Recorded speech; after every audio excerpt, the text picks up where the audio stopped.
नवरात्रि पर्व का 7वां दिन है। प्राण प्रतिष्ठा प्रकरणम। आज पूरी तरह प्रकृति में प्राण तत्व का संचार साधक के भीतर में 7वें दिन तक 7वां चक्र, एक एक चक्र, एक एक दिन जागरण का उपाय किया जाए।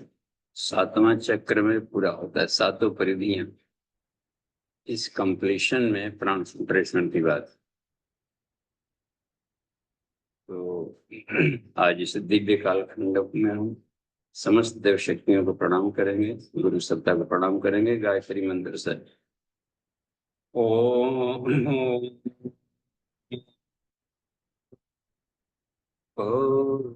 भुवः स्वः तत्सवितुर्वरेण्यं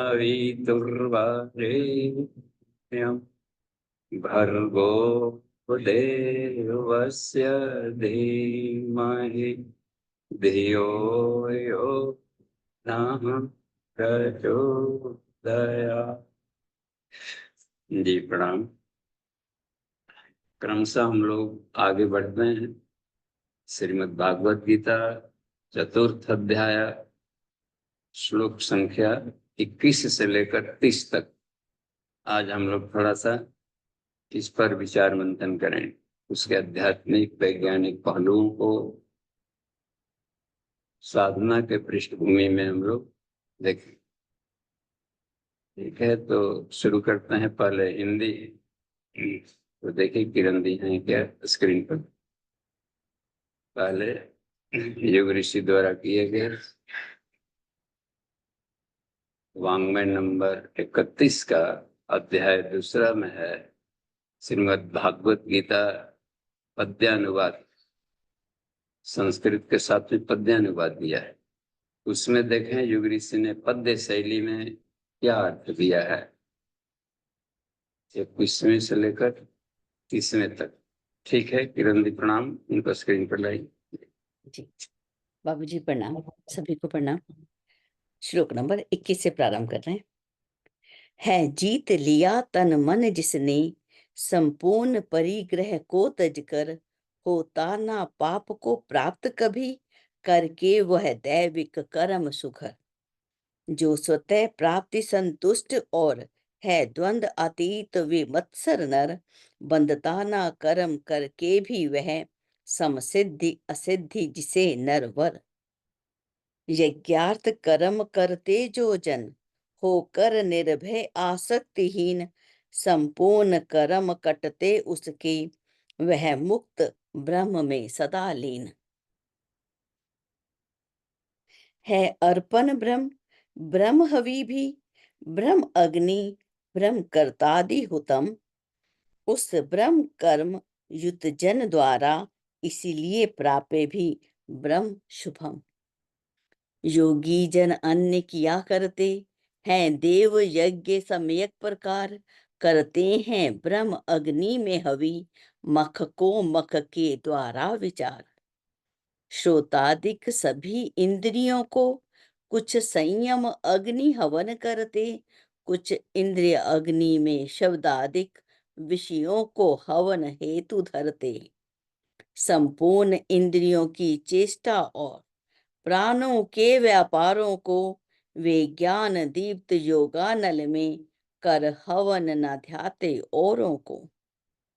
करते हैं द्रव्य यज्ञ कोई, तप योग यज्ञ करते कोई, करके कुछ तीक्ष्ण अहिंसा व्रत, फिर ज्ञान यज्ञ करते कोई।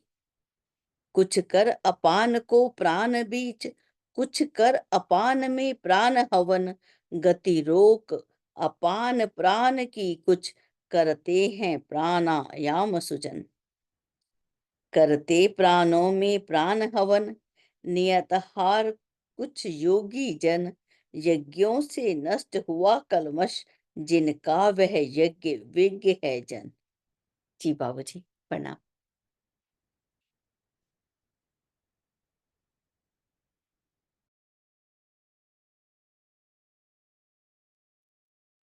धन्यवाद। देखिए उसको अब हम लोग एक एक सूत्रों को संस्कृत में दोहराएंगे और उसके पदार्थों पर विचार करेंगे। तो इसमें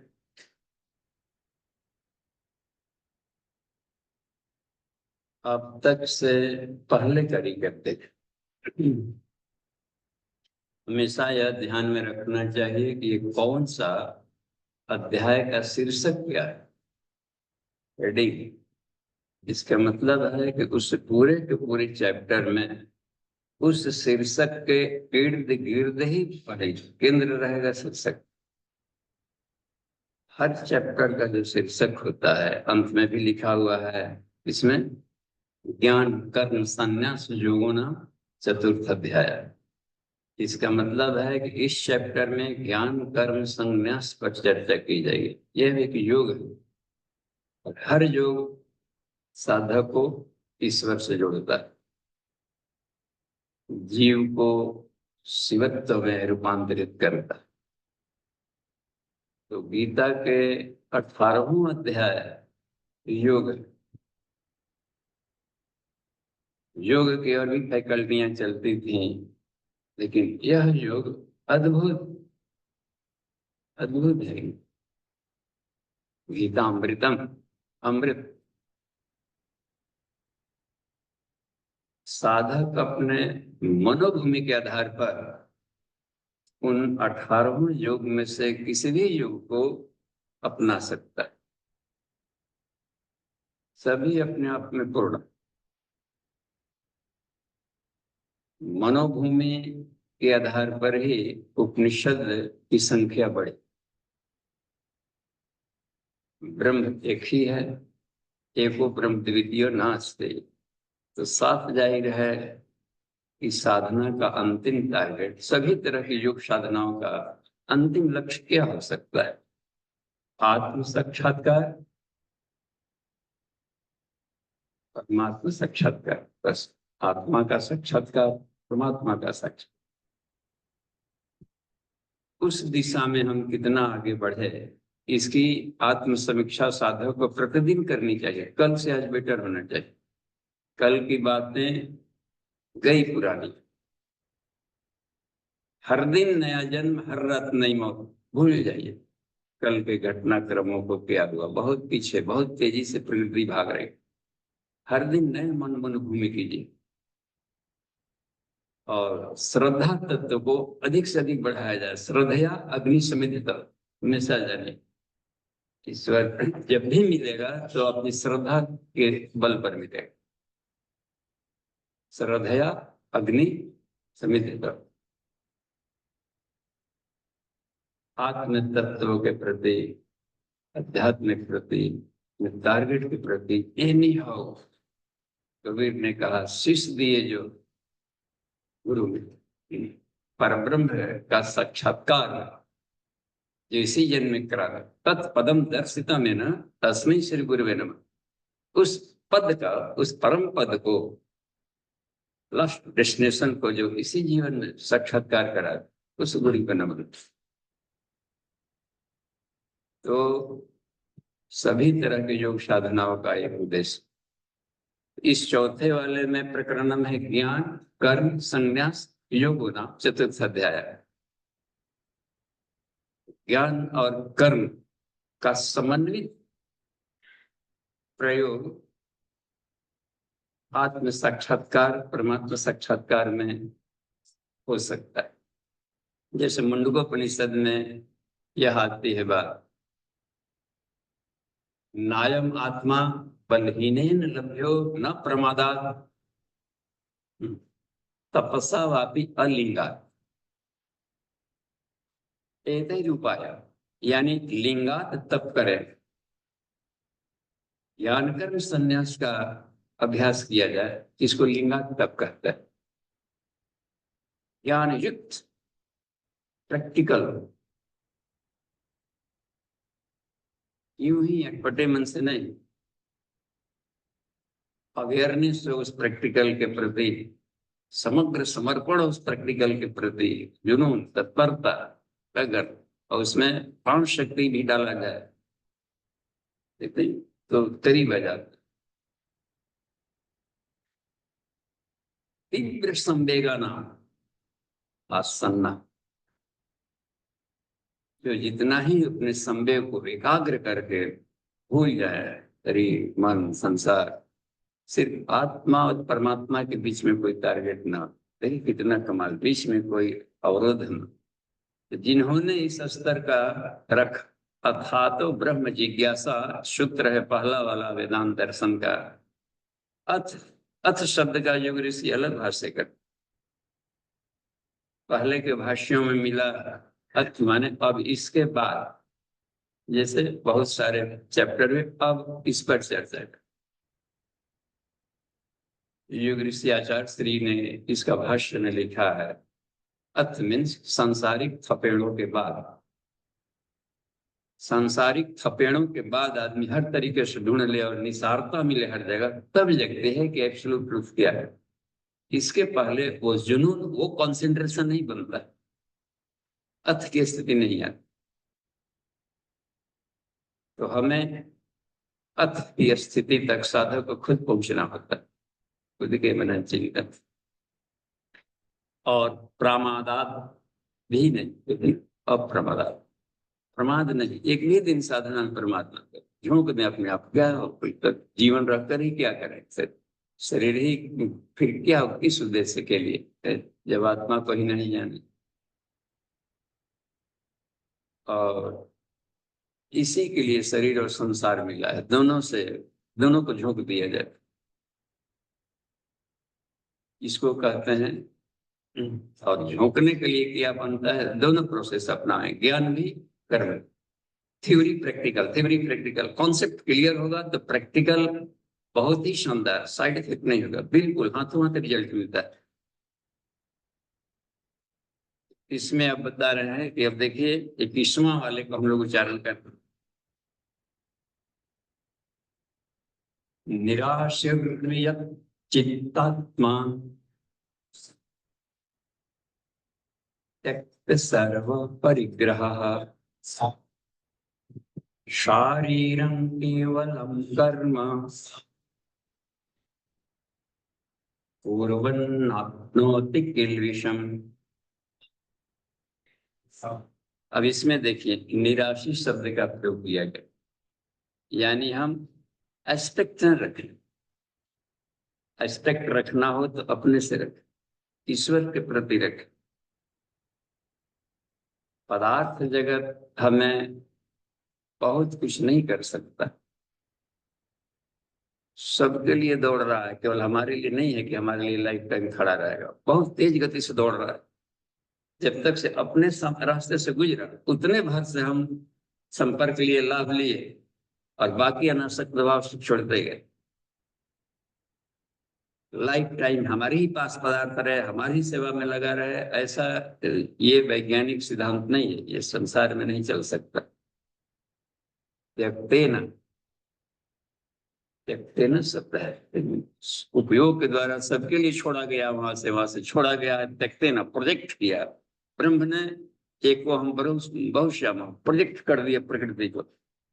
जीवों के तो सारे जीवों के लिए मटेरियल्स है, क्रिएचर्स, आकाश जलचर भूमिचर अंचल आकाश गगनगामी, पूरे अंतरिक्ष में जितने भी जीवात्माएं हैं विभिन्न रूपों में, सबके लिए ये पदार्थ छोड़े गए। इसमें एक बात है तो हम एक्सपेक्टेशन, उसकी भी अपनी जर्नी,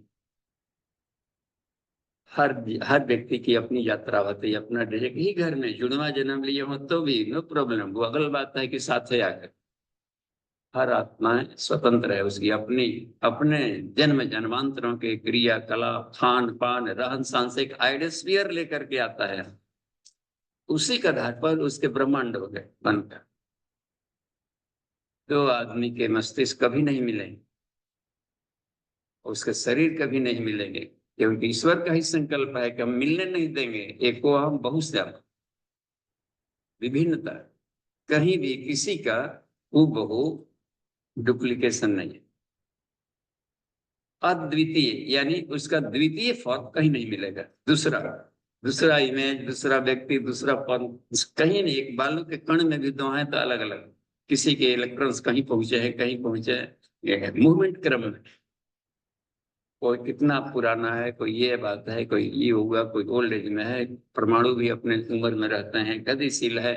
एक दिन भी सूर्योदय छूट गया तो समझिए लाइफ में वह सूर्योदय दोबारा नहीं आएगा। देखने भर लगता है कि कल आज छूट गया तो कल करूंगा, वो अनेकों करोड़ों मील दूर आगे वाला है। 66,000 माइल के स्पीड में प्रति घंटे जो चल रहे हैं, समझिए कितना तेज रफ्तार से पृथ्वी दौड़ रही है, प्लस अपने भी करवट में बदल रही है, तेजी से दौड़ रही है, प्लस सूर्य भी सभी को लेकर के तेजी से दौड़ रहा है बहुत स्पीड में। उसमें समझिए कहाँ परिस्थिति मिलेगी फिर ये वाला। एक भी दिन ब्रह्म मुहूर्त न छूटे उपनिषदों के स्वाध्याय के लिए। ईश्वर ने पहुंचा दिया है कि यहाँ का भी अमृत ले लो, नहीं तो ये क्लास छूट जाएगा तो आगे फिर नहीं मिलेगा।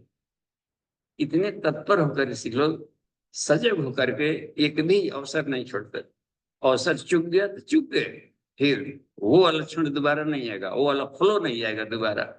दोबारा आएगा भी फ्लो तो फिर दूसरी वेराइटी का आएगा।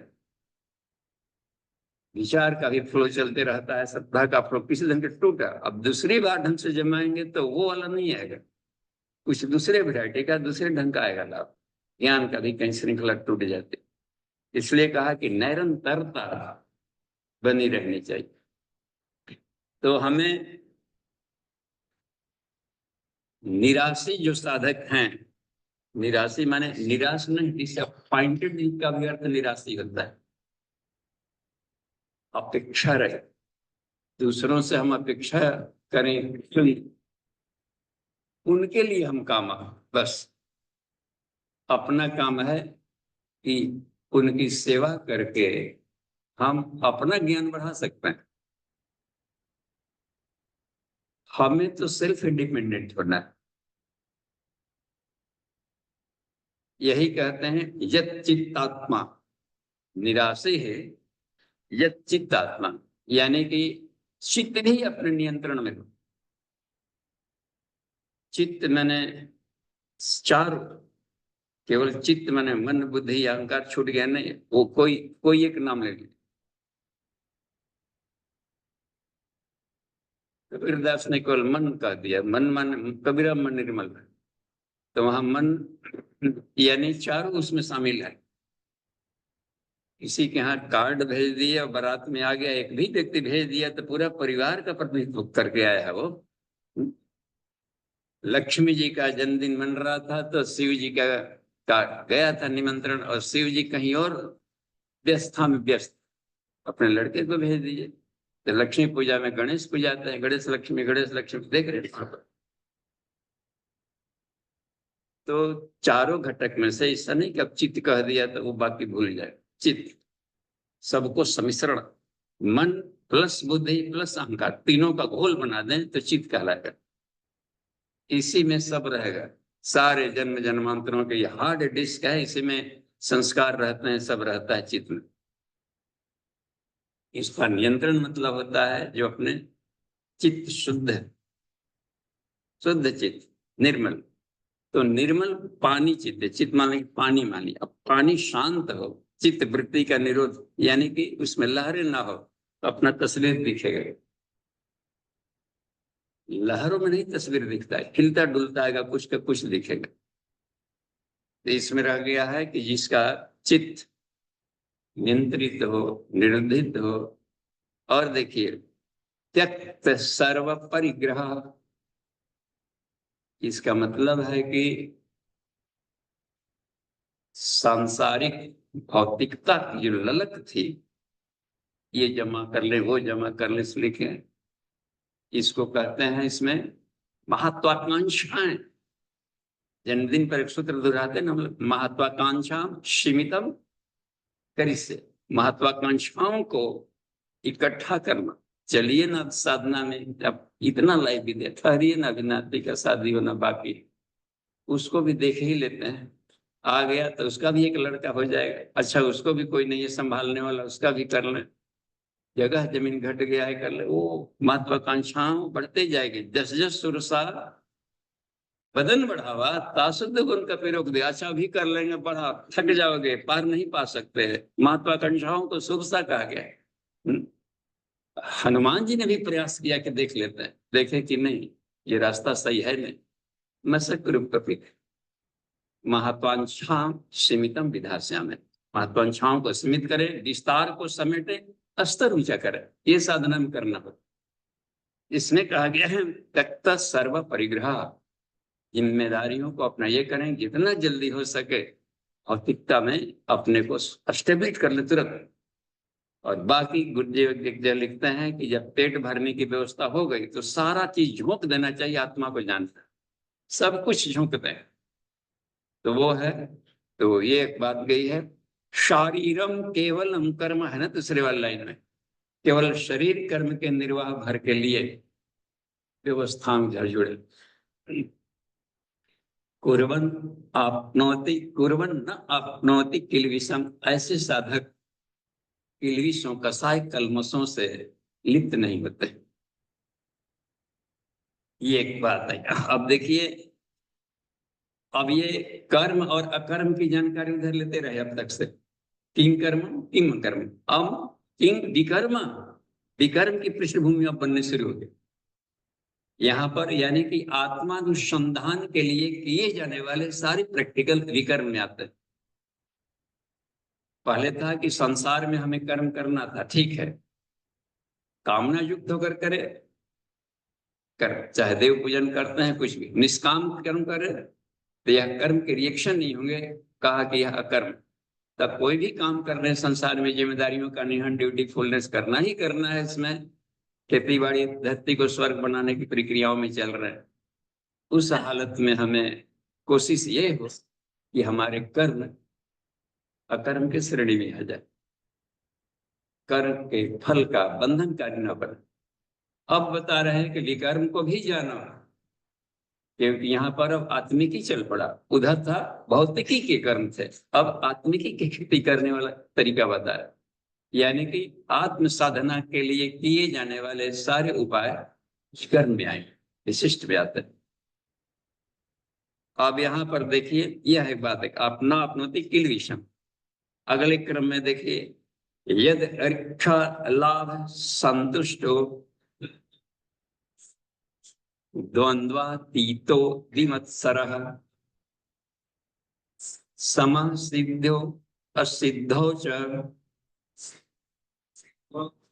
कृत्वापि न निबध्यते। देखिए, अभी तैयारी कर रहा है विकर्म का, मनोभूमि का, यथा लाभ संतुष्ट, अधिक की अपेक्षा न करे। मां गृध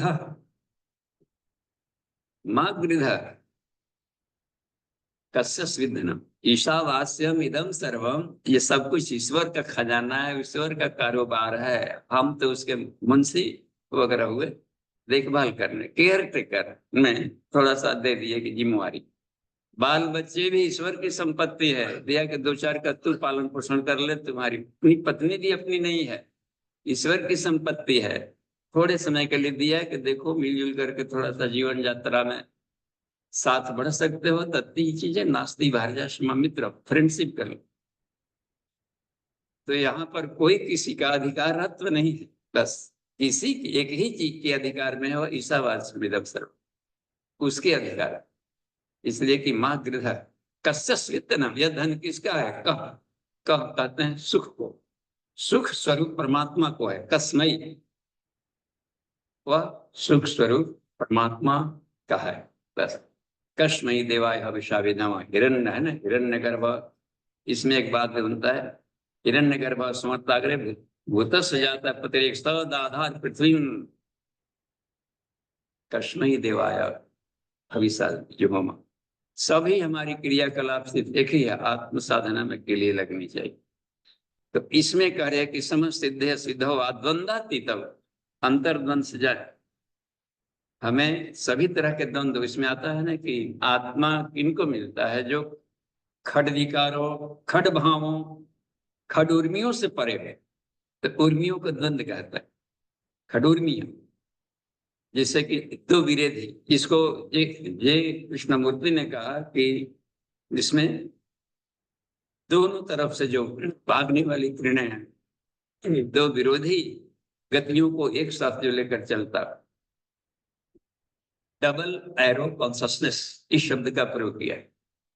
तो कितनी बार है, मान लीजिए कि एक आदमी हाथ इधर खींच रहा है कि इधर खींचा है, फिर भी उसका हाथ न फटे न चिरा है। तो यह आत्म साधक, सुषुम्ना में रहने वाला साधक नहीं चिराता है, चाहे इरक से चीर दे या पिंगलक है, चाहे चंद्र और सूर्य नाड़ी दोनों घातक है, बाधक है आत्म के साधन में, इसलिए उसको समान किया जाता है। समान करें, एकांगी नहीं। एक हो गया अध्यात्म वाला, एक हो गया विज्ञान वाला। केवल एकांगी जाएंगे तभी हमें खड में, डार्कनेस में जाएंगे, एक अंधा तमह पर विसंति, और दूसरों में भी दिक्कत है। केवल सूर्य में जाएंगे तो अंधेरे से डर लगे, केवल रात्रि को पसंद करेंगे तो दिन के उजाले से डर लगे। तो यह कहा कि समव, इसलिए ईश्वर कहाँ रहता है? संध्या में रहता है। न दिन में, देखिए, न दिन में है न रात में है, दिन में भी है रात में भी है। इसका मतलब है कि दोनों में समान गति तभी होगी जबकि बीच पॉइंट पर रहेगा बैलेंस। इसलिए ब्रह्म संध्या कहते हैं। संध्या आ गई, संधि करो। निशि प्रवेश गुरु ऐसु दिन, सभी संध्या बंधन की ना। अरे संध्या का समय हो गया है, मुहूर्त का। सूर्योदय के समय में भी आता है, सूर्योदय से पहले 2 घंटा। न उसमें दिन है न रात है, लेकिन रात्रि का भी शासन नहीं चलता वहां, दिन का भी शासन नहीं है, फिर भी और उजाला भी है, दिख भी रहा है। तो जहां जहां दिखे, त्वमेव माता च पिता त्वमेव,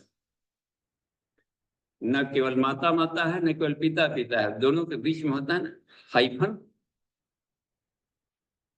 कृष्ण ने एक जगह कहा है कि समासों में मैं द्वंद्व समास, द्वंद्व से परे भाग है, दोनों का है। और द्वंद्व समास की क्या व्याख्या होती? उभय पद तधाना। 4 थे द्वंद्व, च के अर्थ में द्वंद्व होता है, ये भी वो भी, साकार भी निराकार भी, जड़ भी चेतन भी। देख रहे हैं इसमें एक विदिल वाला बात। ये कहा कि हम द्वंद्व से, तो हर्ष में भी जित मस्त रहते हैं तो सुख में भी रहे, केवल सुख में उछल रहे हैं तो दुख आए तो और नाचिए। तब देखिए कैसे भगवान नहीं मिलते। दुख में रोने लगे या सुख में कूदने लगे, तो सुख में गर्मी वाला बुखार आ गया कूदने लगे, और दुख में जड़हिया बुखार आ गया, दोनों बुखार में तप रहा है, एक भी निरोग नहीं है। सिद्धा सम सिद्धा व सिद्धा हुआ, या ठीक है, जीत गए, सिद्ध हो गया, तो खुश न हो जाए, हिप पूरा न कहें। जो हारा है उसका जाकर पीठ थपथपाएं, आपने बहुत अच्छा खेला, अगला जीत आपका होगा, यह है। इसको कहा जाता है सिद्ध। हार गए तो भी जाकर पीठ ठोकिए, आप जीत के हकदार थे, बस आपको नमन है। ये कोई हेकड़ी नहीं के, ये तो सारा संसार एक क्रीड़ा है, प्ले है, गेम है, आनंद के लिए मिला हुआ है। समो सिद्ध सिद्ध हुआ चक पिता पीते, ये है। ये देखिए विकर्म के लिए कितना पृष्ठभूमि बना रहा है। अगला भी एक और सूत्र देखिए, तब शुरू कर देंगे प्रैक्टिकल, अभी पृष्ठभूमि बना रहे हैं। गत संगस्य मुक्तस्य ज्ञानावस्थित चेतसः यज्ञाय आचरतः कर्म समग्रम प्रविलीयते। हाँ, अब यह बता दिया कि विकर्म के लिए पक्का हुआ मनोभूमि क्या होना चाहिए। यह भी एक बात बन रही है। जो गत संगस्य, इसका मतलब होता है कि चिपकाव से रहित अपने को बना लिया। मुक्तस्य, और वो पदार्थ जगत के प्रति जो था आकर्षण, खिंचाव, इसको भी मुक्त कर लिया, यानी प्योर आत्मिकी की ललक हो गई। 1 नंबर पर आत्मा जिनका है वो पालेंगे। पहले वाले में देखिए, एक है मुंडकोपनिषद का ही सूत्र है। मुंडकोपनिषद बहुत कमाल का, मुंडी को, खोपड़ी में कुछ भी चल रहा है पूरा पात छील छाल करके मुंडन करके सपाट बना देता है। उसमें आता है कि नायम आत्मा प्रवचन न लभ्यो, यह आत्मा प्रवचन से नहीं मिलता। न मेधा, बहुत सारे तर्क बुद्धि ज्ञान विज्ञान आगे क्रॉस कर, कोई लेना देना नहीं, बस न बहुना श्रुते, न ढेर सारे वेद श्रुतियों को भी पढ़ लिया या ढेर सारे श्रुति सत्संग भी कर लिए तो भी कोई लेना देना नहीं। फिर प्रश्न उठता है ना, तब कैसे मिलेगा? यही उपाय तो बाहर चलता है। उन्होंने कहना उपनिषद का यम एवं ऐसे ग्रहण, जो सिर्फ आत्मा और आत्मा के सिवा कोई भी टारगेट ना हो। अर्जुन से पूछा गया था कि क्या दिख रहा है? सबने कहा मछली देख रहे हैं, ये देख रहे हैं। हमको सिर्फ उस आंख दिख रहा है, आत्मा के सिवा कुछ भी न दिखे। जॉब में भी, नौकरी में रहे, खेती बाड़ी बाधक नहीं है, घर परिवार गृहस्थी। आत्मा को जानने के लिए उपकरण है, होता है ना उपकरण, संसाधन। इसकी जरूरत पड़े तो हेल्प ले लेंगे, नहीं तो अपना पड़ा हुआ है। लेकिन टारगेट वही है बस। भोजन कर रहे हैं, टारगेट हो कि आत्मिकी को तेज करने वाला भोजन। देखिए टारगेट वही रहा। मनोरंजन का टारगेट है आत्मा का तेज बढ़ा। कोई भी क्रिया करे, जब एक नंबर यदि टारगेट पर नहीं आएगा ये, तो यही कह रहा है कि इसमें से यज्ञाय आचरतः, यहाँ पर यज्ञ है कि आत्म साधना के लिए आत्मानुसंधान में लगा हुआ जो कर्म कर रहा हो, उसके समग्र क्रियाकलाप जो भी कर रहा है उसको सब उसमें विलीन हो जाएंगे। वो ईंधन इसमें देखिए, कठोपनिषद में एक अच्छी बात कहा है नचिकेता को कि हे नचिकेता, ये जो पदार्थ जगत है, भौतिक जगत, ये सब पार्टिकल फिजिक्स है। उसमें बता रहा है इसके द्वारा आत्मा को नहीं पाया जा सकता, लेकिन हमने पाया है। ये गजब है। ये 5 कोष भी पदार्थ से बने हैं, लेकिन इन 5 कोषों से, चूंकि ये प्राणों से बने हुए हैं और प्राण उसका हथियार है, तो जो सिर्फ इसी में फंसे रह गए वो नहीं पाए। ये तो उपकरण था पाने के लिए। नहीं होता है कि साधन नहीं लग गए, आसन सिद्ध कर लिया, हाँ जी सिद्ध कर लिया, अब खुश हो गए कि हमको तो करने आता है, ये भी कर लेते हैं। मयूरासन, शीर्षासन, अटपटांगासन होता है, कितनों हम लोग आसन कर ले। सर्कस वालों जैसा तो ना हो पाएगा, तो सिर्फ रोजी रोटी भर का उपाय बना रहेगा। देख रहे। और वहां था कि सर्व वस्तनि उदासीन भाव आसनम उद्यम, संसार के सारे वस्तुओं के आकर्षण में न्यूट्रल गियर में जो रहता है वह उसका आसन सिद्ध है। देखिए, इससे हाथ पैरों वाले चलाने फैलाने से उसको कोई लेना देना नहीं। हाँ, थोड़ा सा लचीला हो जाएगा तो हो गया। बहुत सारी चीजों का सांप हो रहा है कि सब लचीले रहते हैं, कहीं करते हैं, तो इस फ्लेक्सिबिलिटी से उसको नहीं देना। बस हमें होता है क्योंकि आदमी की सत्ता कॉन्शसनेस वाली है, वो कितनी फ्लेक्सिबिलिटी हुई, वो कितना सरल हुआ, वो कितना डाइल्यूट हुआ कि हर जगह खड़पकड़ में हम भूलने लायक हुए कि नहीं, कि कुछ न कुछ ज्ञान का, कुछ न कुछ हेकड़ी का, कुछ न कोई संशय का एक कटार लिए हुए हैं और उसमें दीवार बनाकर चल रहे हैं। वो सब्लिमेट नहीं सकते, सब्लिमेशन। यही बता रहे हैं कि यज्ञ आचरता कर्मम समग्रम प्रविलीयते, फिर सारा संसार सृष्टि उसके लिए मदद करती है और सब झोंक देगा, सब विलीन हो जाएगी उसकी आत्मा, सब उसके घटक बन जाए। आगे चलकर देखिए, अब शुरू कर दिया है विकर्म का अध्याय शुरू कर दी। पहला यहाँ पर दे रहे ब्रह्म यज्ञ बता रहा है, होता है ना ब्रह्म यज्ञ, देव यज्ञ, आत्मयज्ञ, ये सब आत्मा को जानने के लिए। अग्निहोत्र के द्वारा भी हम लोग चाहें तो आत्मा को पा सकते, क्योंकि अग्निहोत्र भी एक यज्ञ है। यज्ञ के ढेर वैरायटी है, एक वैरायटी है अग्निहोत्र। इसको बोलते हैं पदार्थ जगह, जैसे कि संसार के भीतर में आकाश में उड़ने वाले जो पार्टिकल्स हैं गतिमान, उसको यज्ञ कहते हैं। यज्ञ, गतिशील पार्टिकल्स जो आकाश में दौड़ रहे हैं उसको यज्ञ कहते हैं, यज्ञ। तो उसको द्वारा, तो यजुर्वेद में कल्प विज्ञान है, यज्ञ विज्ञान है। इन परमाणुओं को हेर फेर करके वातावरण परिशोधन किया जाए, तो इसमें अगर आपने ड्यूटीफुलनेस थी अभी, तो इसमें भी आ जाता है करने के लिए। तो उसमें 3 अग्नियों का प्रयोग करते हैं। मेडिसिनल साइंस एक, जड़ी बूटियां औषधियां, चूंकि हवा शुद्ध है, कीटाणु लेकर दौड़ रहा है, तो एक एक आदमी को खांसी सर्दी और हो गया है, कोरोना हो गया, ये हो गया, वो हो गया, प्लेग फैल गया, कितना का इंजेक्शन देते चले। आकाश में कीटाणु दौड़ रहे, आकाश को ही इंजेक्ट कर दिया है, आकाश को ही शुद्ध कर रहे हैं।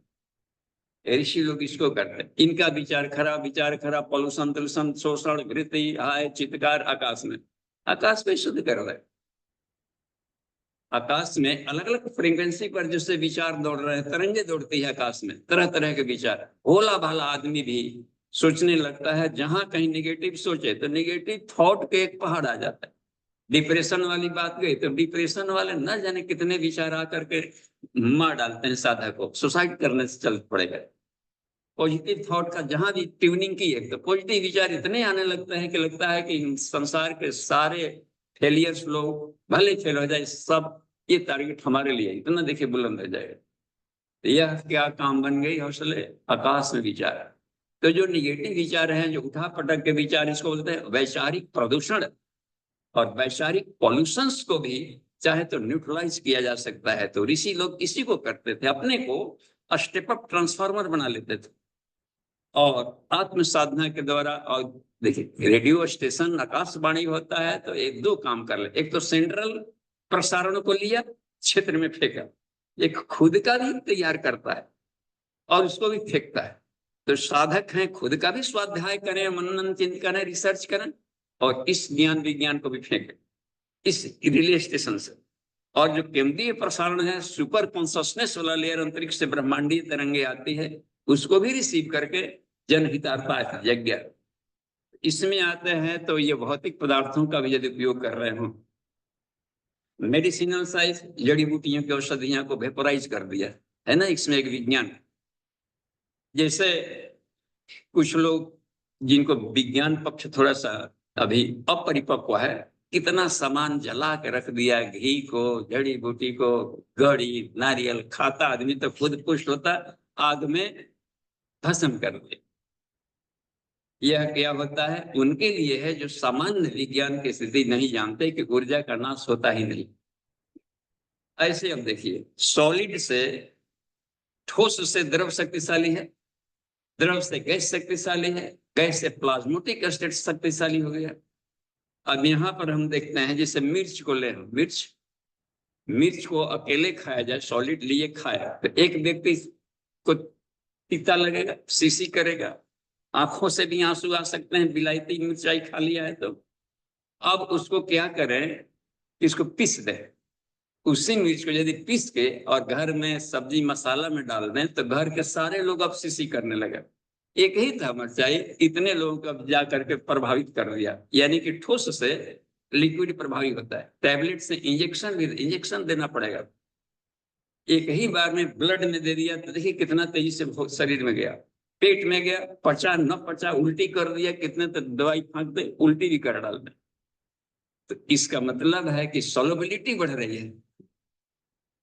और यदि उसको गैस बना दे तो एक फूंक में कोई खींचे और जा करके, हम न देखते खींचे तो सीधे फेफड़े में गया और वहां से एक ही बार में पूरे ब्लड शरीर में फैल गया। यहाँ भी तो एक जाते कि ठोस, उसी मिर्चाई को यदि सुखवा दिया और आग पर डाल दिए तो मोहल्ला छिपने लगता है। देखिए कितना शक्तिशाली बन गया। ये सूक्ष्मीकरण है, यज्ञ एक सूक्ष्मीकरण का विज्ञान है।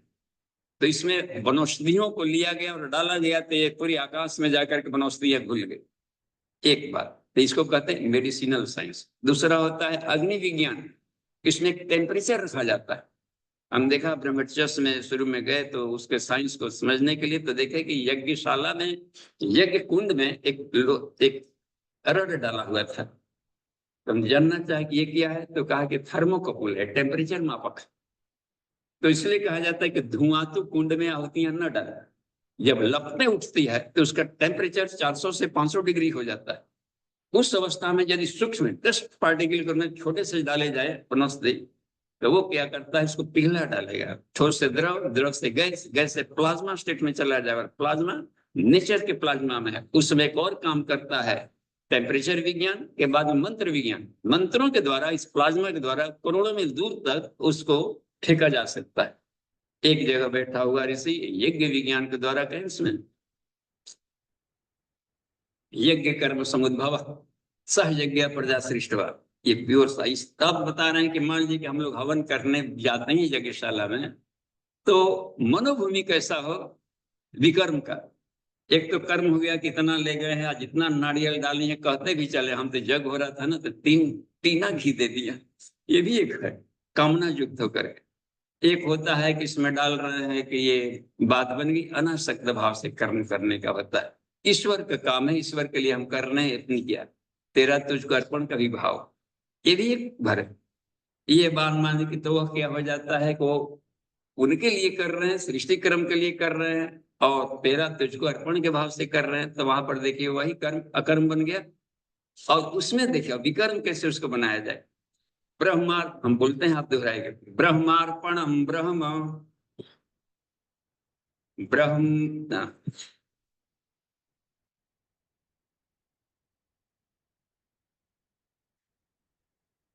8 8 पढ़िए।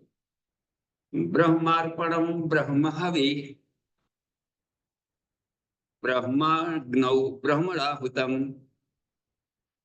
हाँ, ब्रह्मैव तेन गंतव्यम ब्रह्म कर्म समाधिना। ये भी अनुष्टुप्शन में है, 8 8 का क्रम में पढ़ेंगे इसको। फिर से इसको दोहराइए। ब्रह्मार्पणम ब्रह्म हवि ब्रह्माग्नो ब्रह्मणाहुतम ब्रह्मैव तेन गंतव्यम ब्रह्म कर्म समाधिना। अब यह बता रहा है कि इसमें अब एको ब्रह्म द्वितीय न अस्ति, तो साफ जाहिर है कि जो अर्पण अर्पण कहते हैं, जो काष्ठ पात्र सेवन करते हैं, काष्ठ पात्र होता है ना इसमें, श्रुचि श्रुआ प्रोक्षणी प्रणीता स्व, ये 5 काष्ठ पात्र होते हैं जिनके माध्यम से हम ये लोग करते हैं सकल, उसका भूमिका है।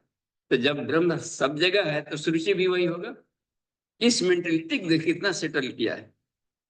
श्रुचि है, श्रुआ है, प्रोक्षणी है, प्रणीता है, स्व है, ये जितने भी अर्पण के इसमें सामग्रियां हैं, कहा कि यह भी ब्रह्म है जिसके माध्यम से हम लोग उसमें डालते हैं, करते हैं रुआ वगैरह का। और ब्रह्म हरि जो भी सकल रखा गया है वह भी ब्रह्म है। अब इस तरीके से देखने की शैली देखिए, एंगल ऑफ विजन बदला जा रहा है वहां पर, दृष्टिकोण विकर्म के लिए। और उसमें कह रहे हैं कि ब्रह्माग्नौ, अग्नि भी यह सामान्य अग्नि नहीं है, ब्रह्म तेजो वैसा बोलता है ना अग्नि के लिए, अग्नि स्वरूप अग्नि मिले पुरोहितम यज्ञ से देवमृतम। इस अग्नि को कहा कि अभी ब्रह्म है, और है ही तो कहना क्या है, जो फैक्ट है तो है। और ब्रह्मणाहुतम, जो आहुतियां दी जा रही है, आहुतियां देने वाला भी है, इनके द्वारा जो दे रहा है, तो याज्ञिक को भी कहा कि अपने आप को भी माने। तो यहाँ पर पूरी एक उसमें बताया है कि ज्ञानी पुरुष के लिए अब कुछ भी नहीं, संसार की हलचलों के भीतर में एक शांति देखना पड़ता है इसमें। वासुदेव सर्वमिति स महात्मा सुदुर्लभ। तो इस स्टेट में चलने वाला व्यक्ति, तो वह साधक, जहां तो यह कहा गया बहुनान जन्मनामंते ज्ञानवान माम प्रपंते, और वासुदेव सर्वमिति स महात्मा सुदुर्लभ। इस स्टेट के पहुंचे वाले साधकों के लिए, कबीरदास के स्टेट के साधकों के लिए, जो ही खाऊं सोई पूजा,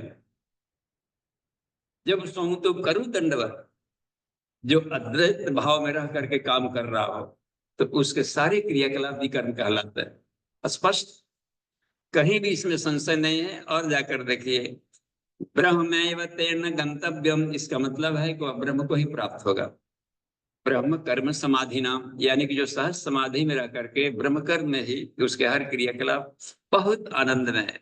ये हुआ करता है आनंद में कुछ जागरण का तरीका। हिंदू साधना, कला साधना और नाद साधना, यही स्टेट को ले आता है। हम आगे चलकर देखते हैं, एक और देखिए, देव यज्ञ भी कर इसमें कर रहे हैं। पंच यज्ञ सहितम श्राद्ध कर्म होता है, तो ये अपना ये करते हैं। अब देखिए, या हम पंच कोशों के हिसाब से देखें, तो आनंदमय कोश के स्थिति में अखंडानंद जो बात आती है कि भेद बिंदु मिलाना, नाद बिंदु कलातीतम की अवस्था में जो रहकर काम करता है, वह इस सूत्र में मिल जाएगा। 24वें वाले में मिल रहा है। 25वें वाले में देखिए, कॉस्मिक बॉडी, विज्ञान ने कोश वाले साधक को भी लिया है कि ब्रह्म कर्म में विकर्म की अवस्था में जाकर के आत्मिकी के लाभ लेने के लिए उसका प्रयोग कर सकते हैं। दैवम एवा परे यज्ञम, योगिना पर्युपासते ब्रह्माग्नौ परे यज्ञम यज्ञेनैव पजुह्वति। आप देखिए, इसमें अपरे का मतलब होता है कुछ साधक है, कुछ होते हैं ना, कुछ विज्ञान में कुछ में पहुंचे हैं, कुछ आनंद में कुछ में पहुंचे, हम लोग की एक यात्रा में। इसमें कह दिया जाता है कि अब इसमें तत्व दृष्टि से किया जाता है। दैवम, देव यज्ञ, अपने के भीतर में देवत्व समर्थन, मनुष्य में देवत्व के उदय का काम करता है। यानी आत्म साक्षात्कार वाली स्थिति विज्ञान में कुछ में शुरू हो जाती है, दैवी गुण आने लगता है, सहृदयता है ना दैवी गुण। उसमें देखते हैं उपलब्धियों में, देखिए वहां लिखा गया उसमें दैवीय गुण। तो अपने भीतर में देवत्व संवर्धन के लिए किए जाने वाली क्रियाएं, सहृदयता, दिव्य दृष्टि, जागरण, इक्यू लेवल, इमोशनल क्वोशिएंट के लेवल को बढ़ाने वाली क्रियाएं बन रही है यहाँ पर। पहले निष्ठुरता थी, निष्ठुरता को दयालुता में बदलने वाली क्रियाएं सब चल रही है। इसलिए आत्मानुसंधान में योगिनम पर्युपासते, देखिए इसमें बात बन गई है कि पूरी तरीके से उसमें भली भांति ओतप्रोत प्रक्रियाओं को पर्युपासते कहते हैं। ब्रह्माग्नौ अपरे यज्ञम, तो इसमें होता है दूसरे, इसमें आता है कि आत्मा का, परमात्मा, परमात्मा को भी यदि हम अग्नि मान लें कि परमात्मा के अग्नि में आत्मा की आहुति डालना, ये भी एक यज्ञ है।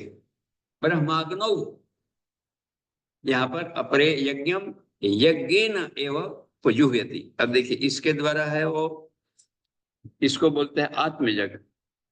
एक हो गया पदार्थ यज्ञ, पदार्थों के माध्यम से हम लोक सेवा का काम करें, इसमें भी आहुतियां डालें, या कोई पीड़ा निवारण है यज्ञ है, वहां अकाल बाढ़ग्रस्त क्षेत्र है, कोई अपना राहत सामग्री पहुंचा रही, सब आते हैं ये साधन साधना पदार्थ, तो ये भी एक आ जाते हैं उसमें करने के लिए, पदार्थ यज्ञ भी आ जाता है। और ज्ञान यज्ञ, साधना यज्ञ, तो अन्नमय कोश, प्राणमय कोश, सारी चीजों की इसमें बताया।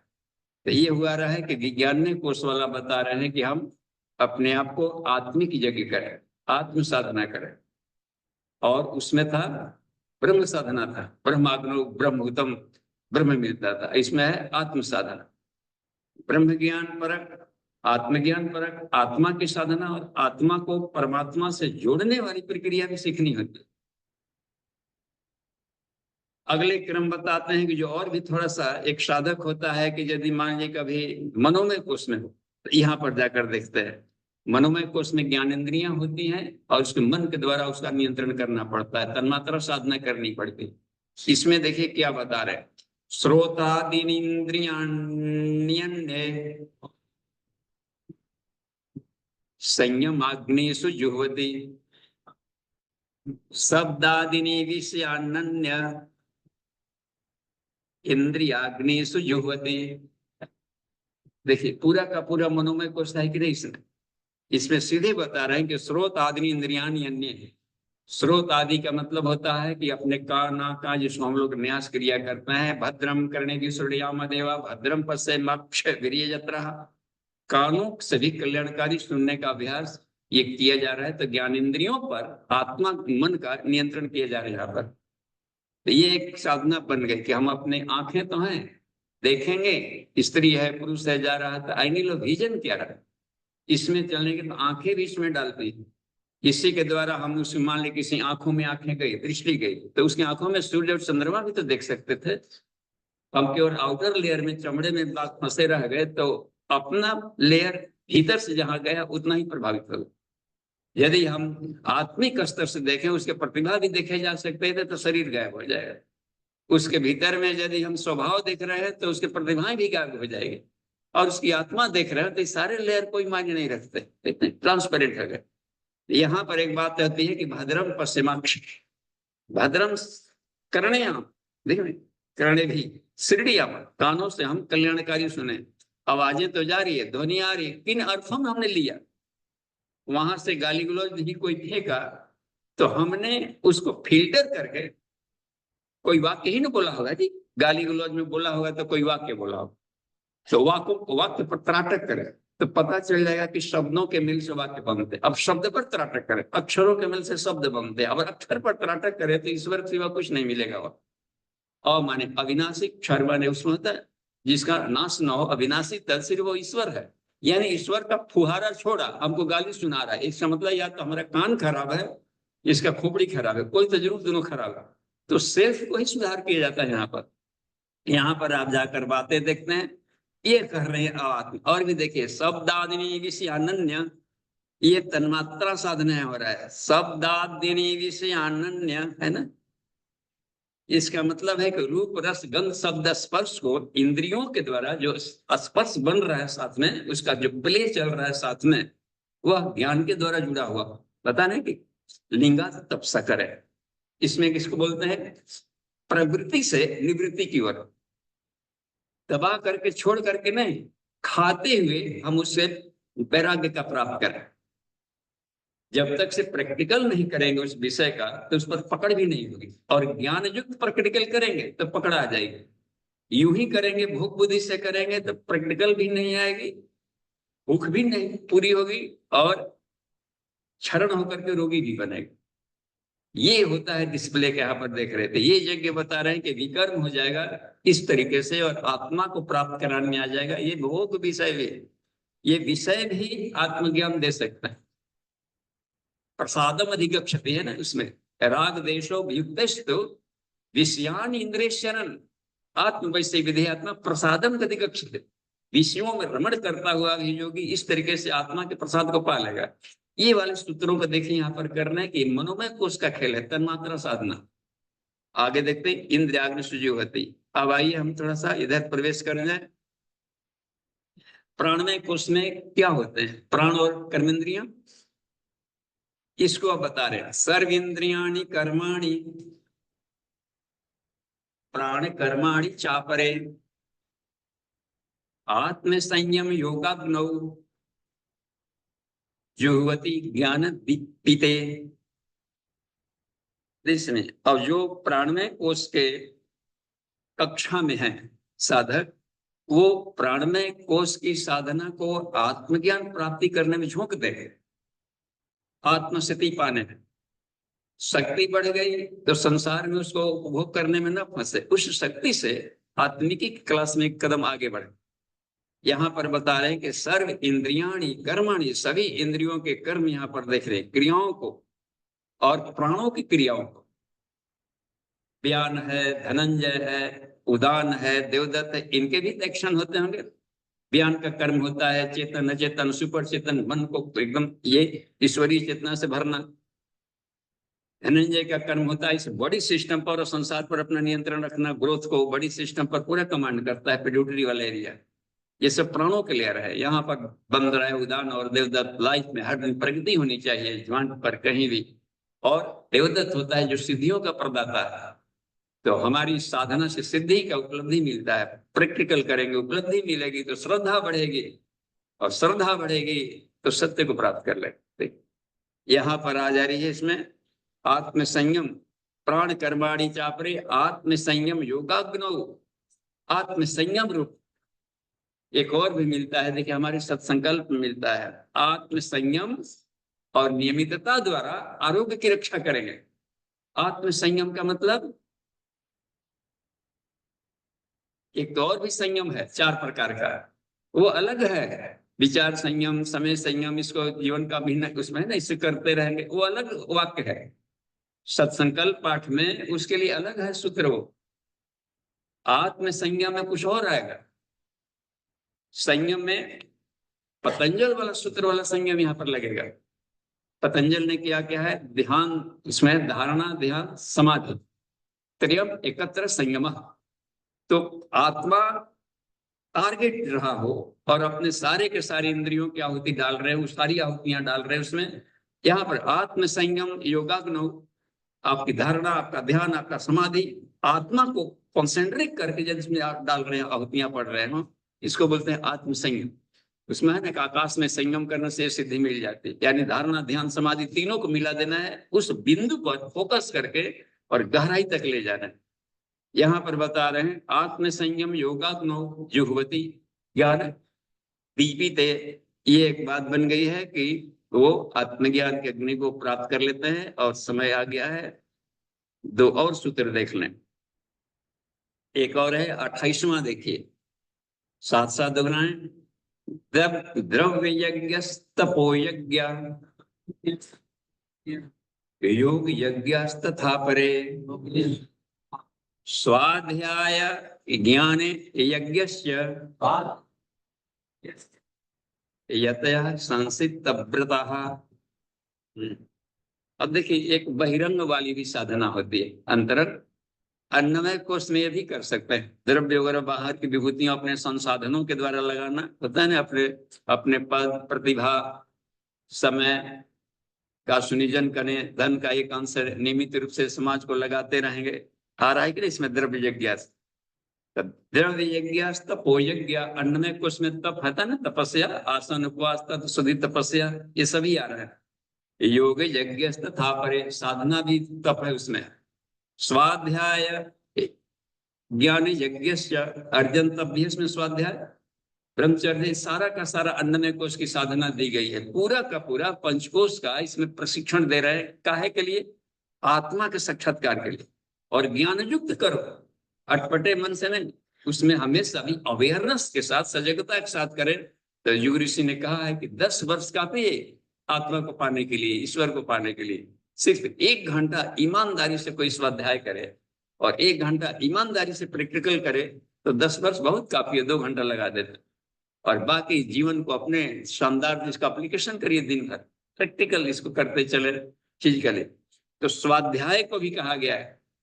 एक ने इसमें एक आ गई बात याद में, ये कश्यप पूछते हैं प्रज्ञोपनिषद में, याज्ञवल्क्य ऋषि से पूछ रहे हैं, यह है कि साधन साधक के आगे बढ़ते चलता है लेकिन लक्ष्य तक नहीं पहुंच करके बीच में से ही गिर जाता है, क्यों?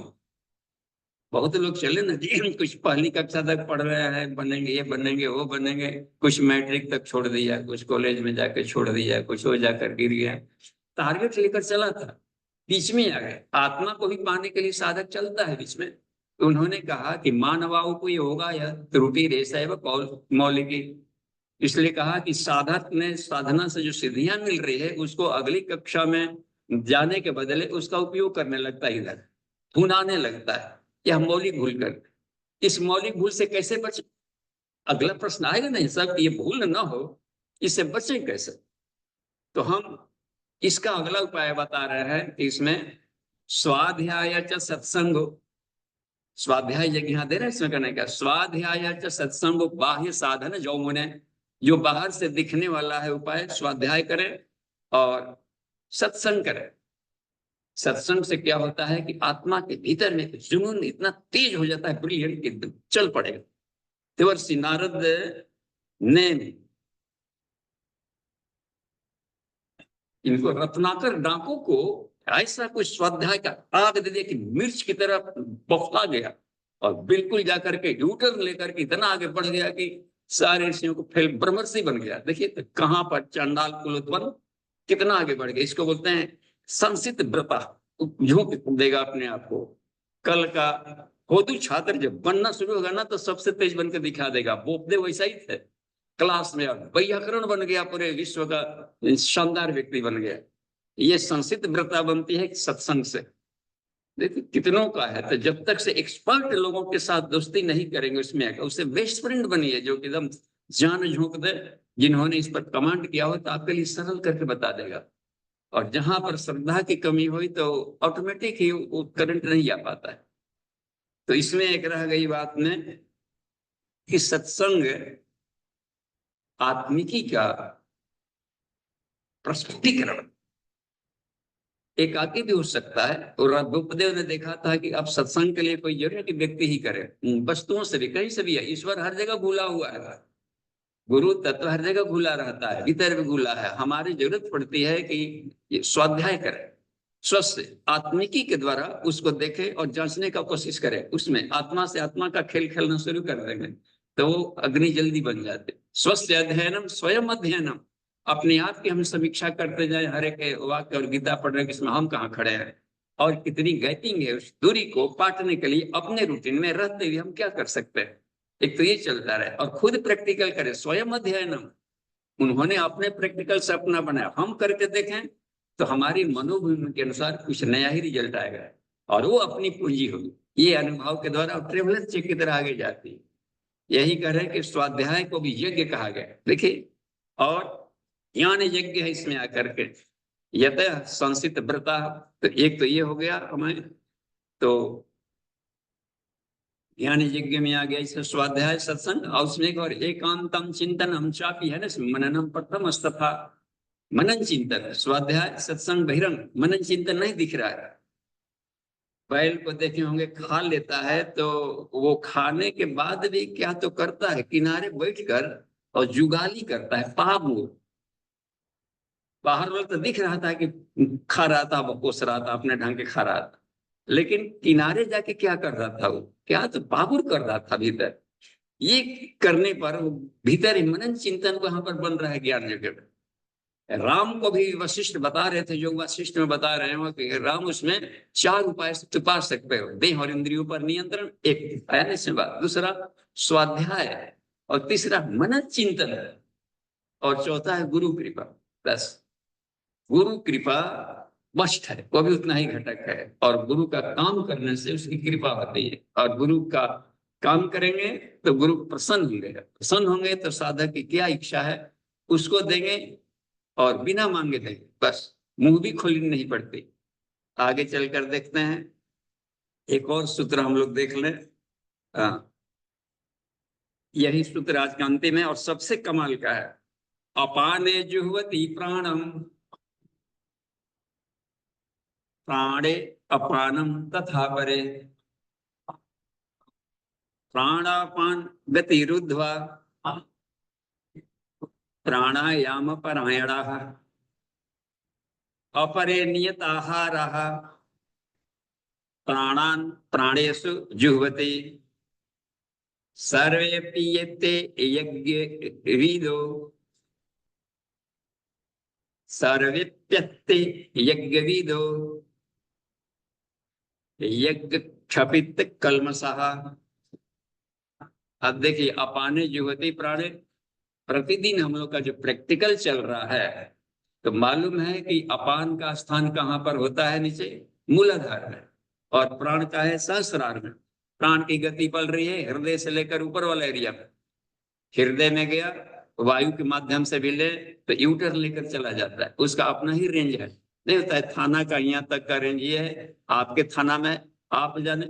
शरीर के भीतर में प्राण और अपान की गति का भी एक क्रम रखा है कि वहां से गया तो यहाँ से लौट, नाक से बातें, शरीर के बाहर 12 अंगुल तक मान लीजिए सामान्य गति जो चल रही।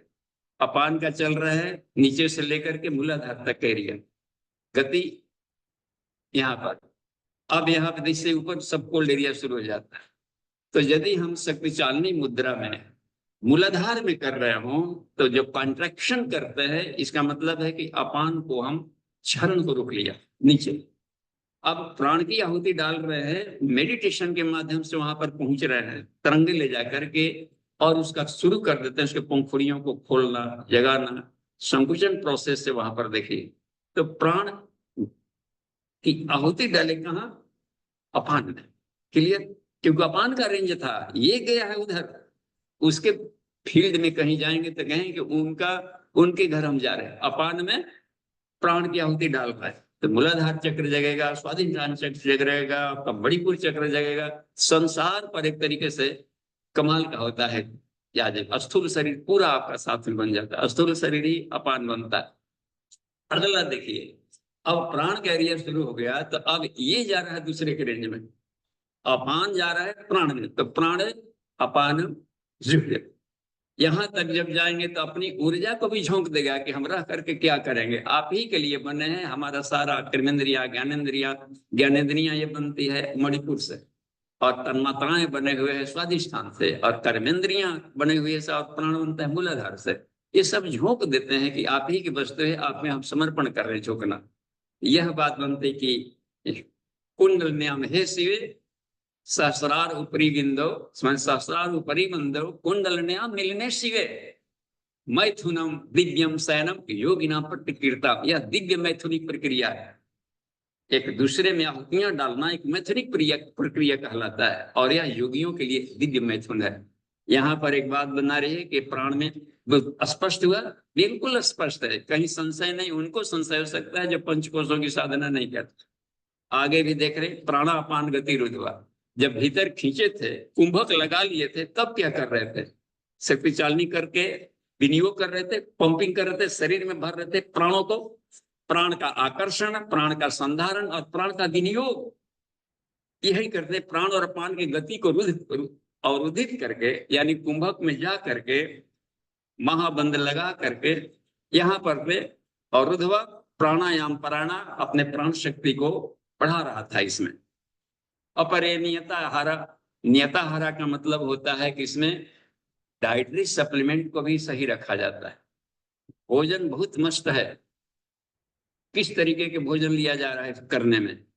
और प्राणान प्राणेषु जुह्यते, इन प्राणों को खींचा गया है। शरीर के भीतर में भी प्राण तत्व जो हैं, कर्मेंद्रियां ज्ञानेंद्रिय सब प्राण है, सब में फीडिंग कर रहे हैं। देखना ना, प्राण को प्राण में डाल रहे हैं, भीतर में खींची हुई ऊर्जा को, प्राण को शरीर के भीतर में जो घटक हैं, जैसे मान लीजिए कार्डियक सिस्टम हो रहा है, उसमें हम प्राण को भर रहे हैं।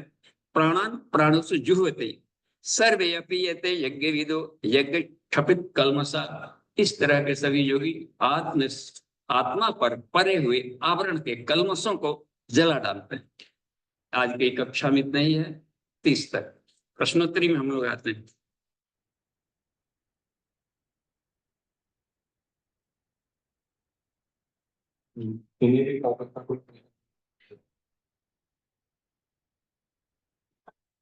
जी प्रणाम।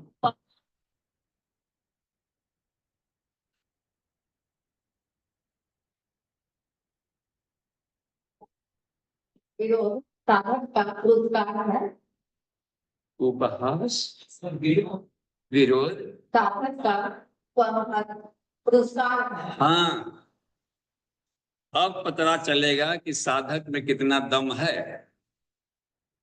टॉन्टिंग लोग करेंगे तो टॉन्टिंग का कैसे रिएक्शन किया, चिढ़ाते हैं ना कुछ लोग, तो चिढ़ गए, तब तो चिढ़ाने वालों की संख्या बढ़ जाएगी। नहीं चिढ़े, इसका मुंह फालतू है जी, 2-4 दिन चिढ़ाएगा, इसके बाद उसका मुंह थक जाएगा, छोड़ देगा। तो इसमें क्या हुआ, अपनी गंभीरता बढ़ी, गिरफ्ती बढ़ी, जांच भी बढ़ गई, और वो हार भी गया। देखते ना, विजय भी हुई। तो ऐसा कोई नहीं टोंटिंग करने वाला होता तो अपने स्तर कैसे बढ़ता।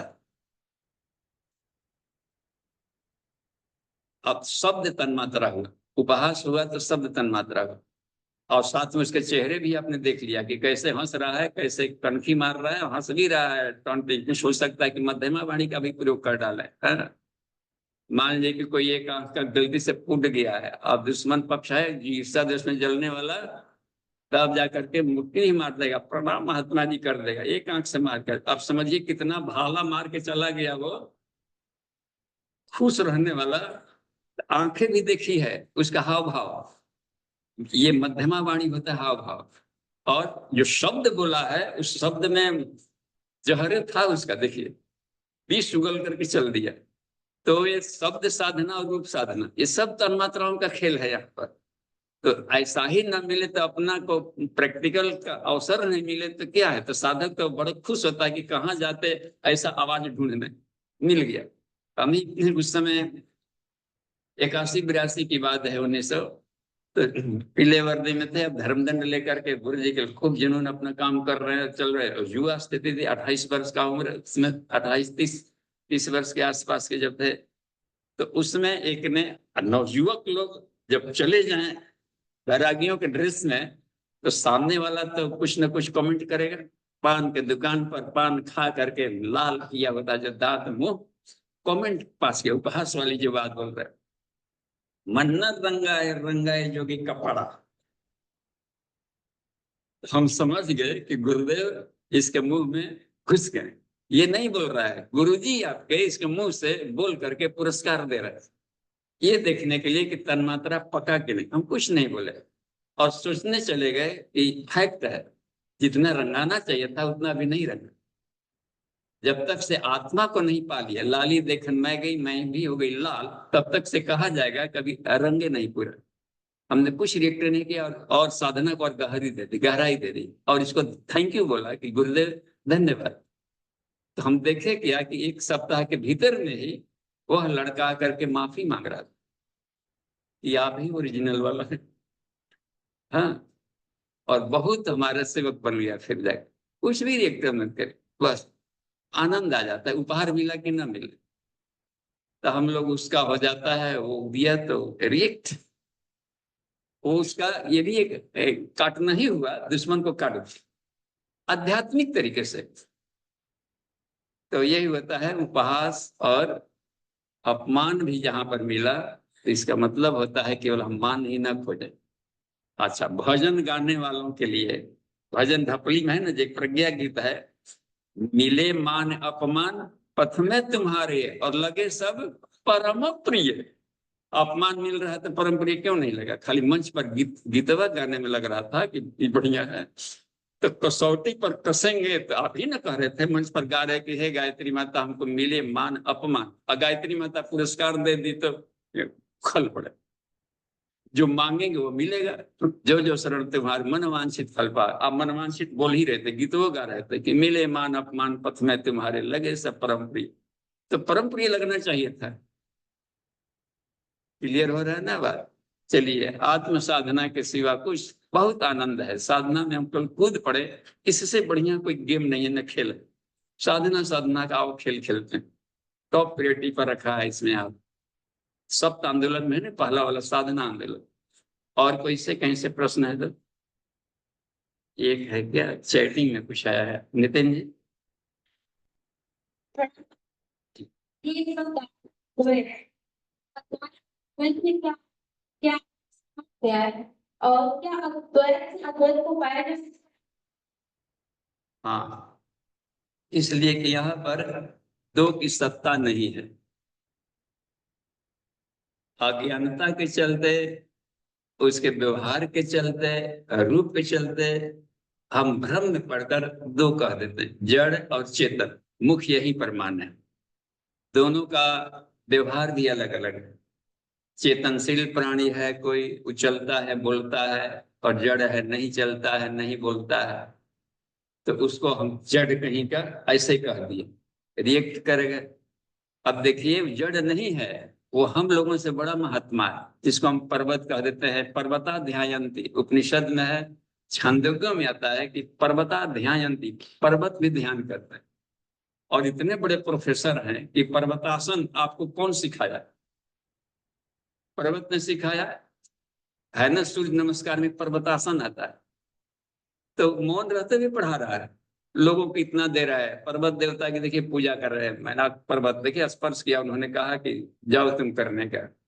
तो कोई पार्टिकल है, जड़ है, सोच लीजिए, तो जड़ में है, तो जड़ में अब पार्टिकल का एटॉमिक कॉन्फ़िगरेशन देखिए, न्यूक्लियस है, ऑर्बिट्स हैं, ऑर्बिट्स में इलेक्ट्रॉन तेजी से दौड़ रहा है, एक से अधिक ऑर्बिट्स है, सब में अलग अलग दौड़ रहा है, और कोई किसी से टकरा नहीं रहा है, ये देखिए। और दौड़ कितना रहा है? प्रति सेकंड 1,86,000 माइल के स्पीड में दौड़ रहा है सब। बहुत तेज ज्ञानी आदमी इतना कर सकता है, कोई योगी चरम सीमा का जो वैज्ञानी है वही ऐसा कर सकता है। इसका मतलब है उसके भीतर में एक कोई भी बहुत ही ज्ञानवान शक्ति घुस करके उसको हैंडल कर रही है। यहाँ पर कुछ भी जड़ नहीं है। हम विज्ञान के माध्यम से समझ सकते हैं कि यहाँ पर सिर्फ एक ही तत्व है और वो ब्रह्म तत्व है, चेतन के सिवाय कुछ है ही नहीं। तो यह ज्ञान के द्वारा ही संभव हो सकता है।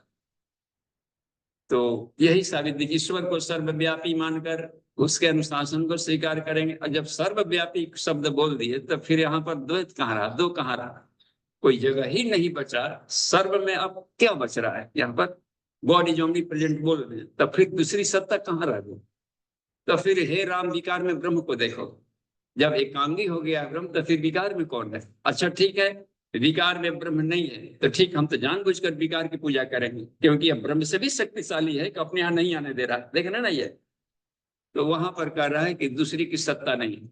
तो ये एब्सोल्यूट ट्रुथ है। और ये समझ में कैसे आएगा, तो आत्म साधना करते करते जब हम लोग विज्ञानमय कोष में पक जाएंगे, संसार से स्वस्य च यथावत पूर्णतो ज्ञानम, संसार के बारे में, अपने बारे में सही सही पूर्ण केमिस्ट्री की जब मालूम हो जाती है, कैसे बनता है, बिछुड़ता है, कैसे इसका फॉर्मेशन हुआ, उस हालत में पता चलता है कि ओहो, यहाँ पर एक ही तत्व के सारे रूपांतरण है।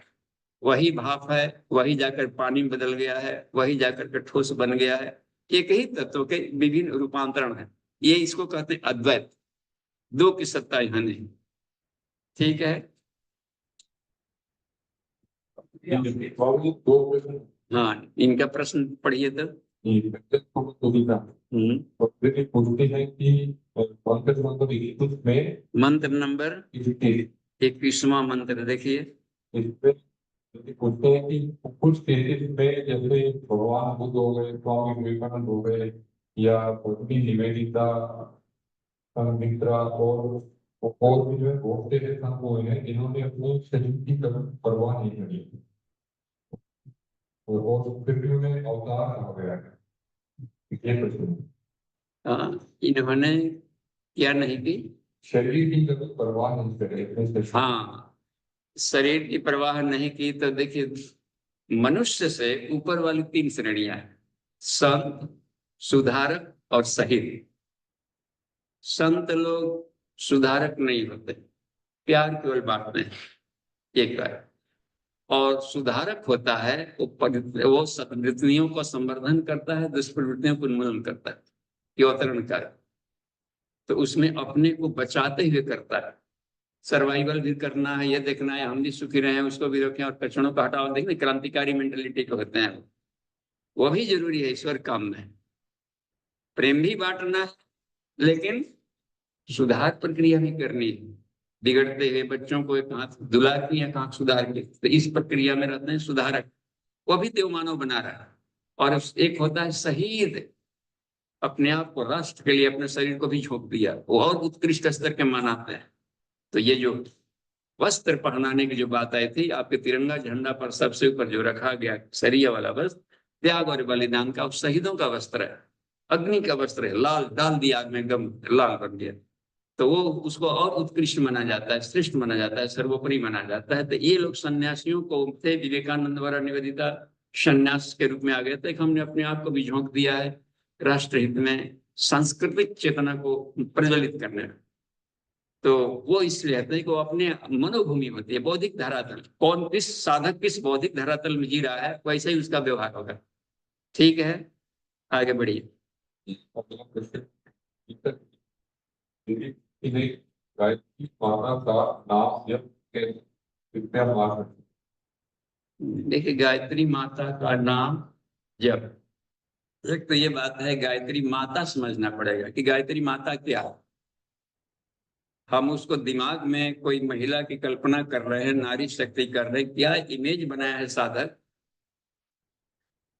या गायत्री को प्राण समझ रहा है। गयो माने प्राण, त्रि माने त्राण, यानी प्राणिक एनर्जी को उत्पन्न करना, प्राणिक एनर्जी पर नियंत्रण रखना, और प्राणिक एनर्जी का एप्लीकेशन करना, तीन तरीका से। तो इसको कहते हैं द साइंस ऑफ गायत्री। तो अब रह गया कि गायत्री माता शब्द जो बोल दिया गया है ना, तो लगता है कि प्रतिमा के रूप में जो आकृति बनाई गई है, विग्रह नारी शक्ति के रूप में, इसलिए माता शब्द के यहाँ पर आए। तो गायत्री माता का अर्थ हो जाता है कि गायत्री महामंत्र और उपासना की विधि को गायत्री माता कहते हैं। क्लियर? मूर्ति को नहीं कहे, गायत्री महामंत्र और उसकी उपासना की विधि को गायत्री माता कहते हैं। देव संस्कृति के 2 निर्माता, यज्ञ पिता, गायत्री माता, यानी गायत्री महामंत्र जिसका सारा का सारा प्राण, यानी प्राण की साधना करे, प्राणों के स्वरूप को जाने, सारा सृष्टि प्राणों से बना हुआ है, और इसको यज्ञ में प्रयोग, यानी प्रैक्टिकल लाइफ में उपयोग करे, तो आदमी सुसंकृत बन जाएगा, देव मानव बनने के सूत्र। थ्योरी और प्रैक्टिकल। तब यह है उपासना पद्धति सबके लिए अलग है। यदि मूर्ति के रूप में माने हैं तो माँ की जैसी श्रद्धा दें और उससे भी बात बन जाएगी। माँ चाहती है कि अपने बच्चे पिता की तरह बने। तुम्हारा पिता संसार में करुणाकर है, लिप्त है, अद्वितीय है, समस्त शक्तियों से युक्त है, आदि अंत रहित है, शुद्ध है, पवित्र है, शांत है, निर्गुण है, अवर्णनीय है, ऐसा तू भी बन। तो अब उपासना करना है तो इन्हीं भाव किरणें आ रही है। अच्छा, सूर्य मंडल में देखें गायत्री को, देखें सूर्य के एक आभा बनाया रहता है गायत्री की प्रतिमा में। गायत्री मंत्र सूर्य का मंत्र, तत्सवितुर्वरेण्यं, उस सविता को वर्ण करें। तो ध्यान कर रहे हैं, सविता को ध्यान करें। गुरुदेव ने कभी मूर्ति का ध्यान नहीं करवाया, ये भी देखिए, ताकि भटकाव न हो। यानी तोतापुरी की तरह शुरू में ही वो बचाने लगे बात कि हम द्वैत भाव में न हटे। तो आप जाकर के सूर्य में ध्यान कर रहे हैं, उसी में आपका जो भी मन है देखें। जिस देवता की पूजा करते हैं उन्हीं को देखें अपने सूर्य मंडल में। हम सारे भारतीय सूर्य उपासक हैं, क्योंकि इसके पेंदे तले अंधेरा नहीं। और कहीं भी देखेंगे समग्र दिशाओं में अपना तेज फेंक रहा है। आत्मा को सूर्य कहा गया। सूर्य आत्मा जगत तत्सृष्ट, जड़ जगत का, चेतन जगत की आत्मा को सूर्य कहते हैं, न कि सिर्फ सामने चमकने वालों। तो ये कहा कि सूर्य के भीतर में, यानी एक आध्यात्मिक प्रकाश पुंज का ध्यान करें, उन्हीं को प्राण का उत्पादक है तो गायत्री मान ली। अब वो किरणें शरीर पर पड़ रही है। गायत्री मंत्र का जब जप करते हैं सविता के तेज का ध्यान करते हुए, तो गायत्री मंत्र काम करता है, एक संदोहन मंत्र है। दो तरह के वृत्त बनते हैं। एक होता है शब्द वृत्त, ये रिंग के छल्लों में जाकर सूर्य को छुएगा, उसका तेज लाकर साधक में आएगा। दूसरा होता है भाव वृत्त, जब करते समय साधक सोच क्या रहता है, उसके स्थिति में वो यदि ब्रह्म भाव से है तो यहीं से ही ब्रह्म लीन हो सकता है वो, क्योंकि ब्रह्म की सत्ता हर जगह। तो दूसरा भाव वृत्त, पहला शब्द वृत्त। तो जो किरणें आ रही है सूर्य के शरीर पर पड़ रही है, तो अपना शरीर निरोग हो रहा है सुख करके, मन स्वच्छ बन रहा है और आत्मा पवित्र रह रहा है। इस भाव से हम 15 मिनट यदि जप कर लें तो कायाकल्प कर डालेगा बिल्कुल पर डे। ये भारतीयों की मुख्य उपासना रहेगी। तो यह सरल, बाकी अपनी श्रद्धा के अनुसार कर सकते हैं। यथा अभिमत ध्यानात्वा, पतंजलि ने भी कहा कि ध्यान का कोई एक रूपरेखा न बनाया जाए। हर व्यक्ति के दिमाग की बनावट अलग है, उनको उनके ढंग से ध्यान का पैकेज दिए जाए। तो हर कोई अपने मनोभूमि के अनुसार ध्यान कर सकते हैं और ईश्वर को जिस रूप में अपने चाहे परिकल्पना करके अपने आप में देवत्व उत्पन्न करे। तो भक्त और भगवान के बीच का बातचीत है वो, और अपने ढंग की मनोभूमि है। हर अवस्था में श्रद्धा होनी चाहिए तो हम पालेंगे सत्य को। ठीक है जी, ओके, आगे बढ़ते हैं नितिन जी। देव की देखना था आवेश आदमी आज आवेश भी लेंगे। देखिए गायत्री महामंत्र में भ, भर्गो, भ अक्षर देखिए, भर्गो दिवस का भ, भवो उद्विग्न मना नैव हृदुद्वेगम परित्यजत कुरु सर्वासु अवस्थासु शांतम संतुलितम मना। आवेश ग्रस्तता में होगा क्या कि आपकी जो मस्तिष्क का जो संतुलन है वो गड़बड़ा जाएगा। तो फिर हम योगी नहीं रहे। समत्वम योग उच्यते, संतुलन से गिरना एकांगी होना। आवेश में कहीं एकांगी जाता है, और एकांगी जाएंगे तो फिर अंधकार के खड्डे में गिरेंगे, वो नहीं जाए। आवेशग्रस्त हो जाएंगे तो या तो फिर उसके तरफ जाएंगे या फिर अपने वाले को करने में, सिद्ध करने में अनाप शनाप करने लगे। तो आदमी को हमेशा हर अवस्था में संतुलित रहना चाहिए। तो मन का होता है वेग और हृदय का होता है उद्वेग, जो होता है ना। तो इसमें होता है उद्वेग, कहते हैं आवेश, भावावेश। तो भावावेश नहीं, भावनाओं पर नियंत्रण बने, भावनाशील बने, भावुक नहीं। भावुकता में बहने से बात नहीं बनी, भावनाओं से शक्ति लेकर के उसके आत्मिक विकास में लगा जाए बस। भावना बहुत बड़ा अस्त्र है, उस पर अपना नियंत्रण होना चाहिए। कैसे नियंत्रण होगा? प्रज्ञा से नियंत्रण होगा बस। हृदय में यहाँ पर भाव है और प्रज्ञा यहाँ पर, साफ है ऊपर वाला है। तो भावना ऐसा नहीं कि भावातीत का मतलब निष्ठुर मत मानिए कि वो उसके भाव शून्य हो गया। भावनाएं विराट को कहते हैं भावातीत। अतीत माने बाउंड्री को, लिमिट से बाहर कर दे, पूरा यूनिवर्स में उसकी भावनाएं बढ़ गई। प्यार जब लिमिटेड स्तर में तो मोह कहलाता है। भावनाओं को यदि छोटे दायरे में बांध देंगे तो मोह कहलाएगा। और जहां मोह हुआ उसमें से भावनाओं में, इसको संकीर्ण संकीर्ण स्वार्थ परतैव विद्यते भव बंधनम। लोभ मोह अहंकार इति तस्या त्रयः श्रुता। तीन उसमें से कीटाणु आ जाएंगे, वायरस उत्पन्न होंगे लोभ और अहंकार का। इसलिए कहा कि उसको विराट कर दो। उदार भक्ति भावना कहलाएगी। वही भावनाएं छोटे दायरे में है तो मोह कहलाएगी। प्रेम प्लस सीमित स्वार्थ इज इक्वल टू मोह। और उसके बाउंड्री को केवल बढ़ा दे तो उसे कहते हैं उदार भक्ति भावना। भक्ति बदल जाता है और परमात्मा को प्राप्त करा देगा। देखिए शक्ति वही है, सिर्फ उसका रूपांतरण कर देना है, विस्तार कर देना है। ठीक है जी।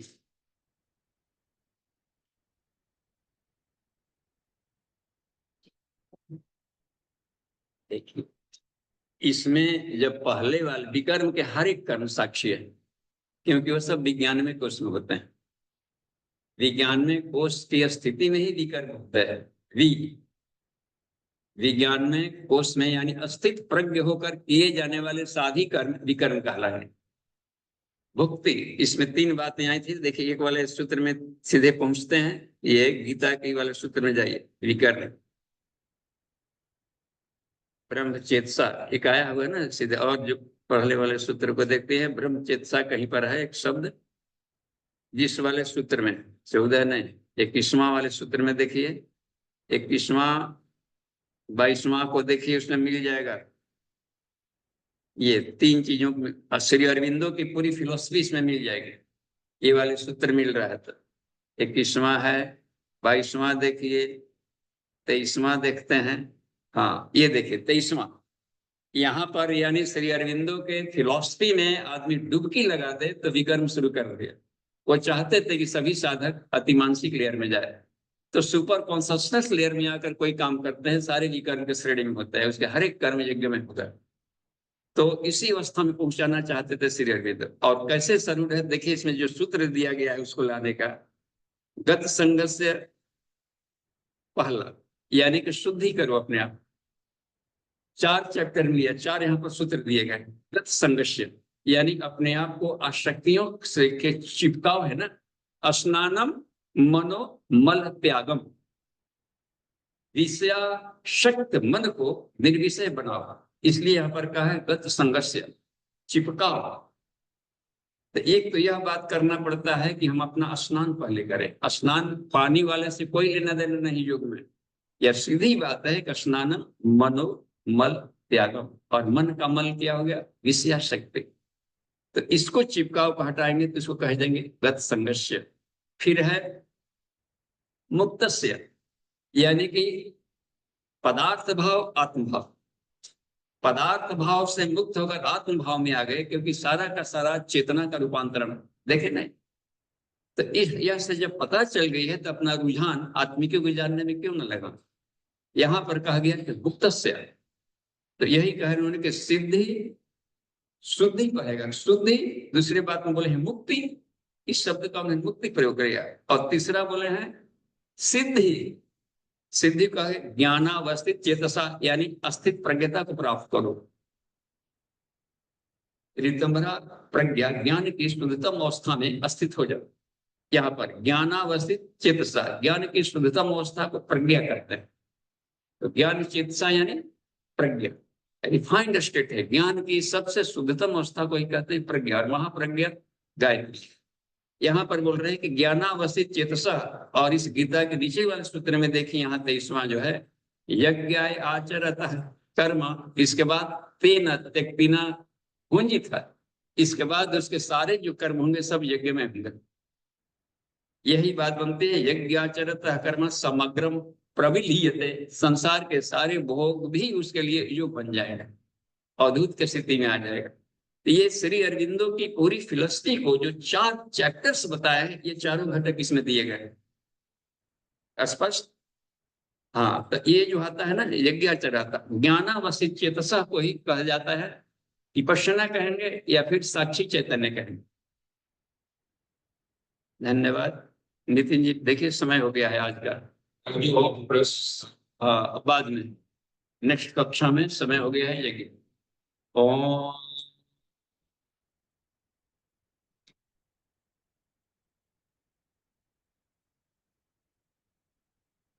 शांति शांति शांति समाप्ति।